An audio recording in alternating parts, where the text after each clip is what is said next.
Ever see a screen cap so intriguing, so captivating, so utterly bizarre that you stop what you're doing and immediately need to watch the film from whence it came? This is what happened to me the other night in the form of a single tweet. Hey everyone, Pushing Up Roses here, and welcome back to my channel, where we talk all things bonkers, nostalgic, and sometimes gross. Today I am looking at the 1984 movie The Company of Wolves, which was adapted from the short story written by Angela Carter. It's described as a gothic horror story based on the fairy tale of Little Red Riding Hood, and who does it star? The amazing Angela Lansbury as Granny. Oh my. Don't get too excited, this movie really did her dirty. Whose idea was this wig? Who did this? Before we begin, a few words about the original short story. Angela Carter was an English writer known for her collection of rewritten fairy tales called The Bloody Chamber, which is probably what she's best known for. The Company of Wolves is one of the short stories in the anthology, among others based on tales such as Beauty and the Beast and Puss in Boots. Carter had a distinct point of view as a feminist in the 60s and 70s, and her aim in rewriting these folk stories was to give their often damsel-like female characters more agency. She writes about a more sensual, defiant female character in the setting of a fairy tale, often including the strong presence of a mother because, as we all know, in many of these original stories, the mother always had died tragically. In her short story Bluebeard, for example, the main character is not saved by a male love interest, but by her mother. Carter liked to challenge the archetypes of classic stories and modernize them with strong, often sexually liberated female characters, and these stories often fall into the gothic horror genre. If you're not familiar with that category, think of books like Dracula or Frankenstein. And if you're curious, the name is based on the appearance of gothic architecture. Inspired writers considered it scary and almost supernatural, which is why you see so much of the imagery pop up if you search for gothic horror. Despite some of Carter's contrasting ideas, all the short stories in The Bloody Chamber still resemble a classic fairy tale, including The Company of Wolves. Now, with all that in mind, let's see if the movie stays in line with the short story. I'm sure it will do it complete justice and not stray from the path at all. Once you stray from the path, you're lost entirely. A very posh family lives in a countryside manor, two sisters and their parents. The youngest has been sulking all day, and the older sister is very annoyed by this, so she stands in front of her door, calling her a pest. For some reason, she is dressed like Kate Bush. Be running up those stairs, be running to that room. Rosaline is sound asleep. I always go to bed with lip gloss on. I just love it when I toss around and it sticks everywhere. We soon get a peek into her dreams, where her subconscious is torturing her older sister.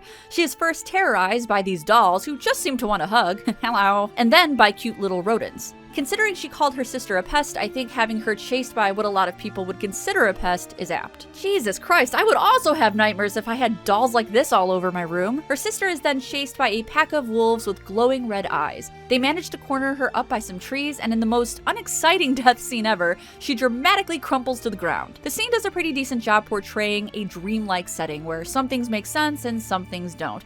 We see things from the real world in her dream, like the dolls, become exaggerated and bizarre. This sequence also lasted nearly 10 minutes, which I thought was too long, but the director clearly wanted to set the tone for the rest of the story, which will all take place in Rosaline's dream. I gotta say, this girl's body looks pretty pristine for being attacked by wolves. She looks better than me on my best days. Oh no. Angela. No. What have they done to you? Chew on this.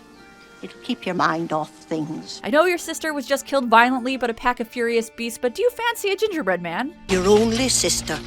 All alone in the wood, and nobody there to save her. Why couldn't she save herself? You don't know anything.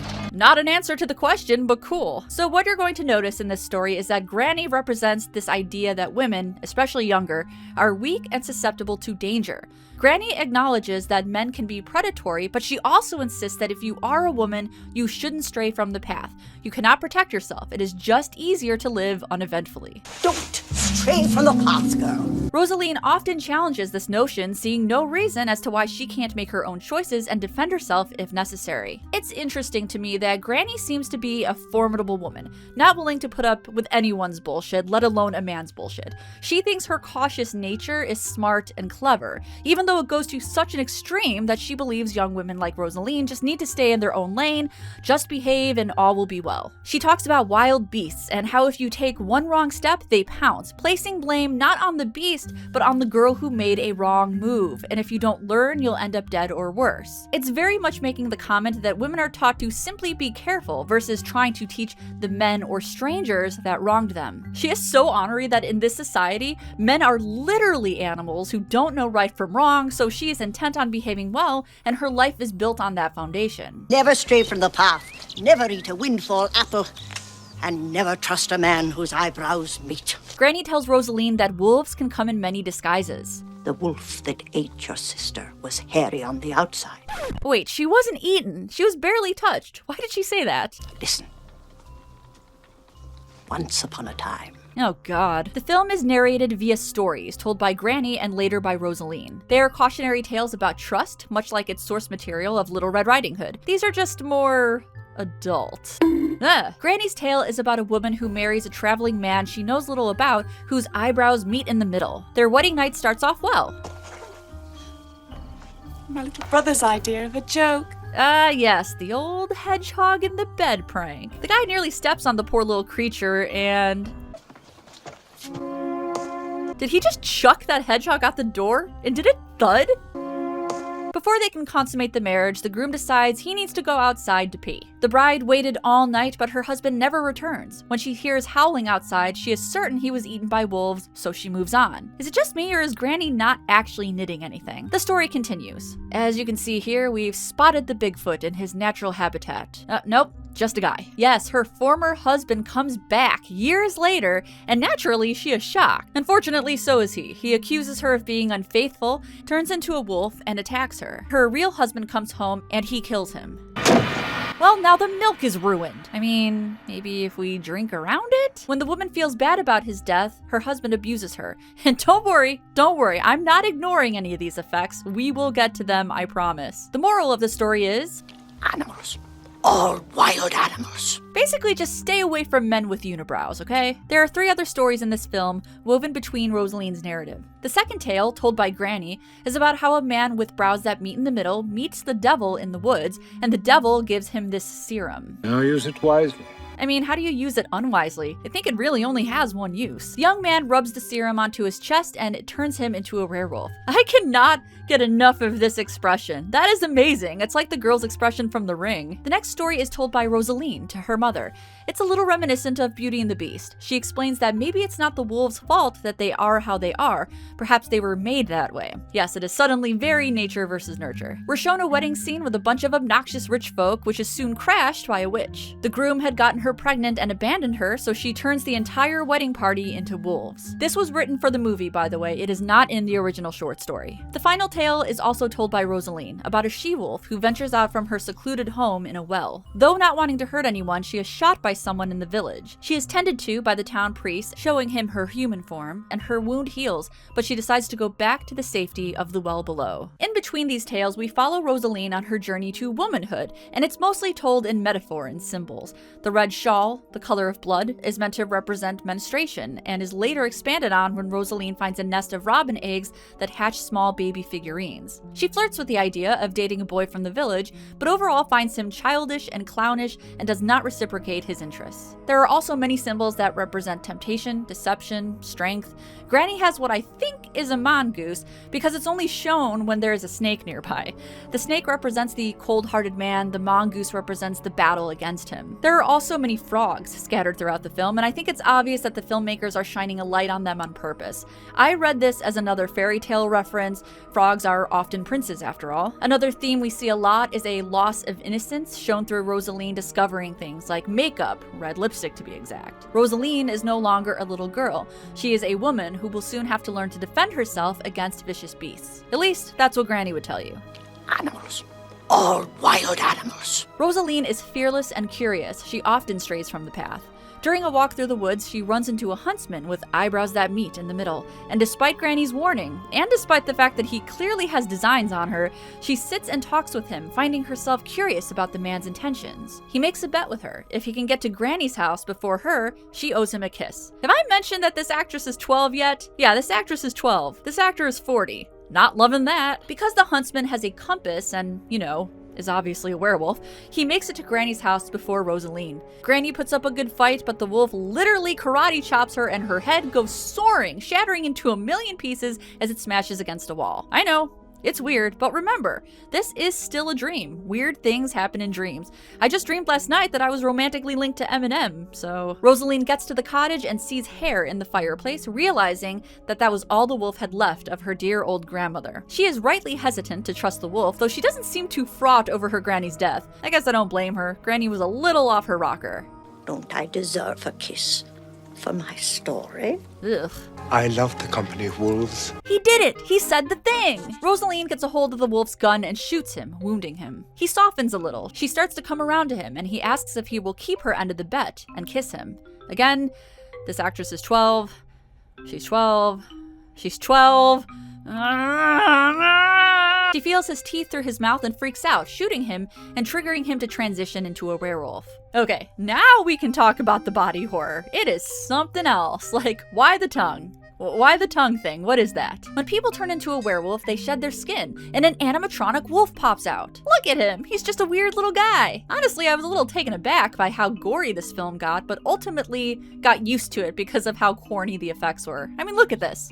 We couldn't do better than this? The change from man to wolf is apparently a really long one, as these scenes seem to drag on forever.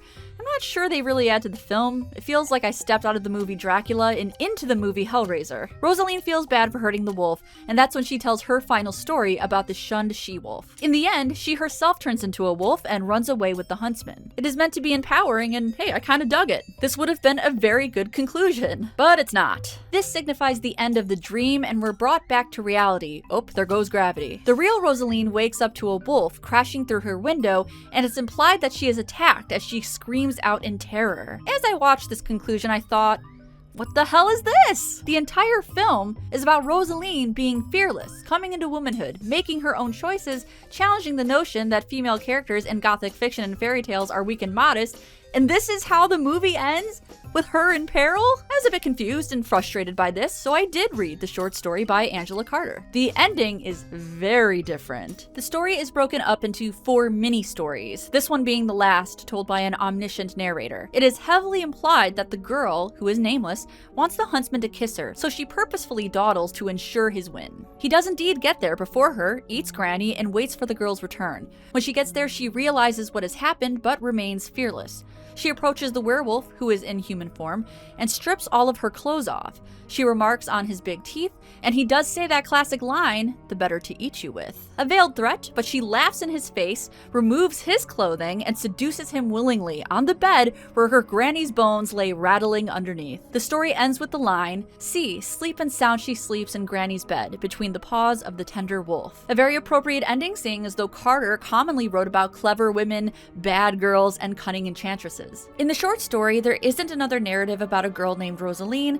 and there is not a Granny character reiterating fairy tales to her.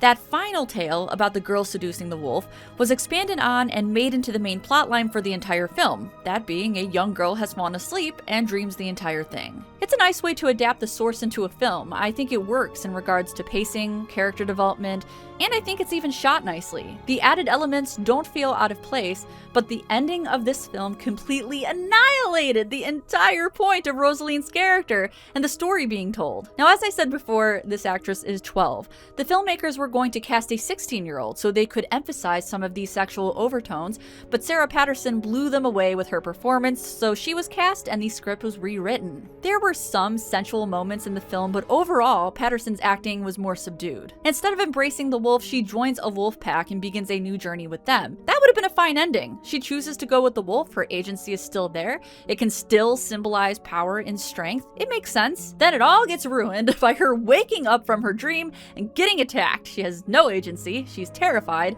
and the implication is that her innocence is taken from her, unlike the book where she offers herself freely and happily to the wolf. I couldn't believe it. I was bewildered by this ending. I understand not putting a 12-year-old girl in such a scene, but maybe hire someone of age so you can, uphold the point of Carter's story. I actually really like this movie if I just ignore the ending. The body horror parts are a bit outdated.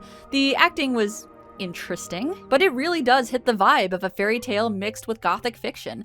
It's fairly accurate to the short story up until it explodes, and I loved seeing all of these good puppers. He's just a good little boy. I mostly watched this film because I am a huge Angela Lansbury fan, and I wanted to see what she was up to before Murder, She Wrote.